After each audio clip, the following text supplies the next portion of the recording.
Thanks for joining us. And this is Marina with How I Got Here, and I'm honored to be here with Clare Stokolosa. I said it correctly? Yes, you did. Perfect. She's an amazing artist, and we're here at the Paper Factory in Long Island City, and this is one of her artworks, actually. Yes, So- it's one of my still lives.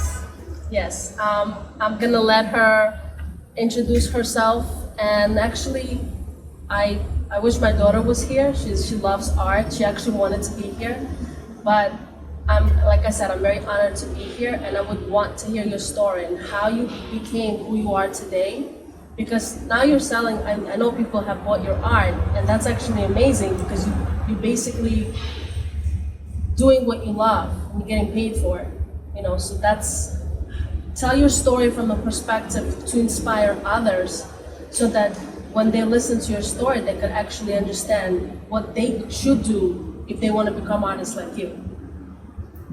Well, thank you for being here and thank you for coming to my show.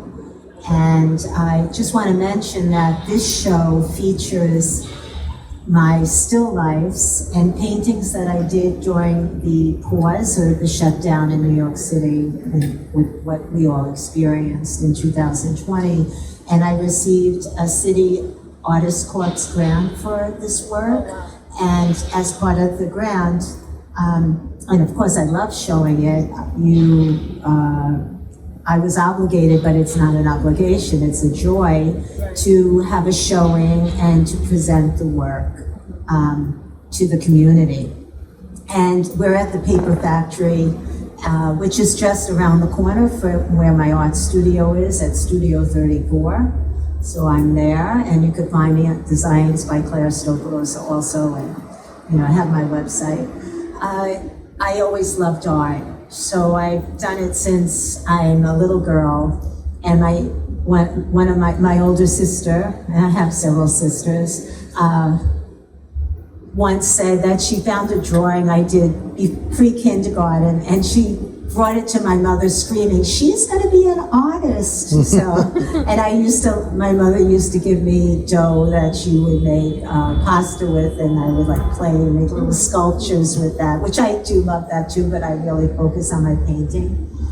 And I was tracked, I guess, do they do that these days? But I was always tracked in art as a child, and I went to art and design, and I was like, I have to go to art and design. It's in Manhattan, and I know we have someone here.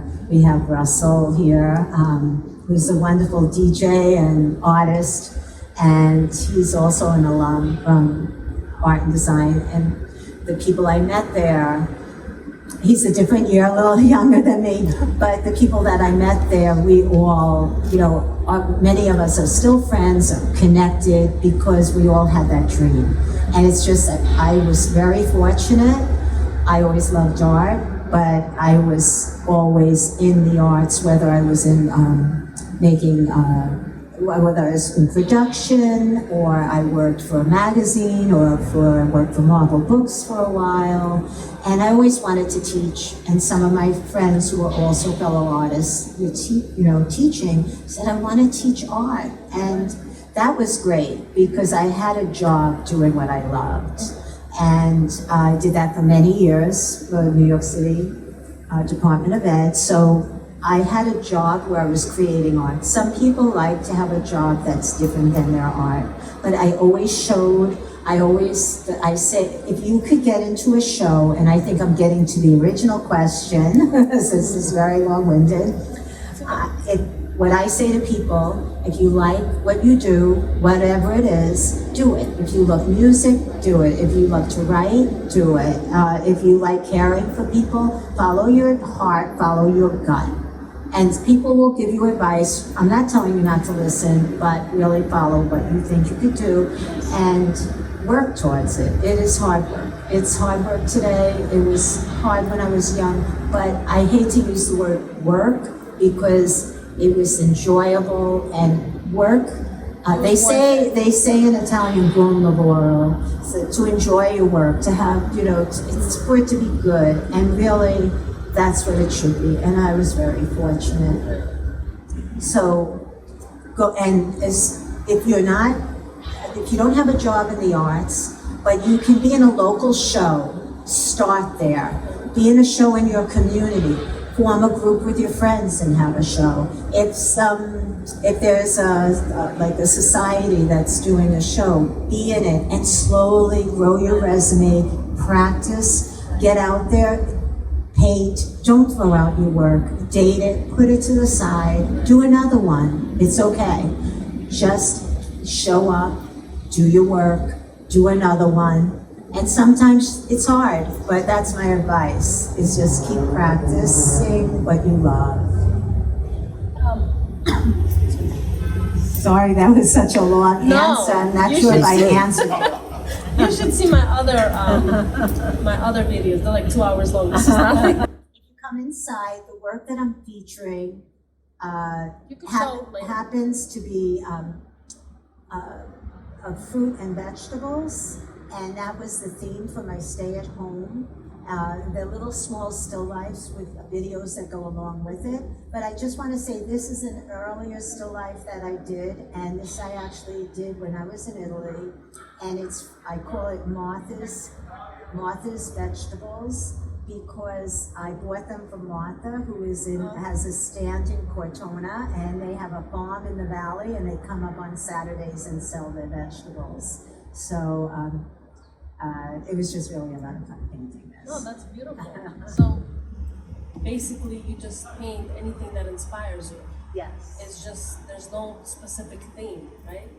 Yeah, whatever's there. I paint what's there. I love painting landscapes. I do portraits. Sometimes people think, or they say, you have to stick with one thing. And I paint in a lot of different mediums: oil, watercolor, acrylic. But I just experiment and paint what's in front of you. Like, I carry a sketchbook and I draw what I see, what's around me. And someone said to me, do you ever get bored? And I was like, no. I was one of these kids that I'd come home from school and I do my art homework first. I didn't want to do my other homework, but I do my art homework first. And it was like eating my dessert before dinner, because that's how much I enjoy doing my art. I'm just looking at your painting right now, and my first question is, I guess, what kind of paint do you use? Is it water or acrylic? Well, this is a watercolor, and I do work in other mediums, but for me, it's very easy. What do you prefer, would be the question. I wouldn't say I prefer anything, but this is very transportable. So I just find that I always have my watercolors with me. I have different sets. I can take paper and buy a smaller pad of paper, work larger, but it's something that I can easily transport. So wherever I go, I pack my bag, I take my husband, and I put my paints in there. And then I'm okay, as long as I have those things, and I have lots of good friends and family around. But as long as I can put my paints in there, I'm happy. And watercolors are very easy to carry around and to pack in a suitcase and to pull out anywhere and work with. That's amazing. I have like 100 questions because I love painting actually. But I guess I never got to this part because, I don't know, I started drawing just back in high school, but I was like, I put it on the side, but now, like I said, my daughter, she's 9, she loves it. So I actually wanted to see, Russell, do you mind, I actually wanted to have like a video of what she has inside. And then you have a website as well? Yes, my website is my name. It's ClareStokolosa.com. I know that's a long website, right? That's a long name. But that's what it is. Thank you. This is amazing. Thank you. Thank you so much, Claire. Thanks. You're Thank you, welcome. Russell. He's the cameraman today. Yeah, you're welcome. And this is Marina with How I Got Here. Thank you.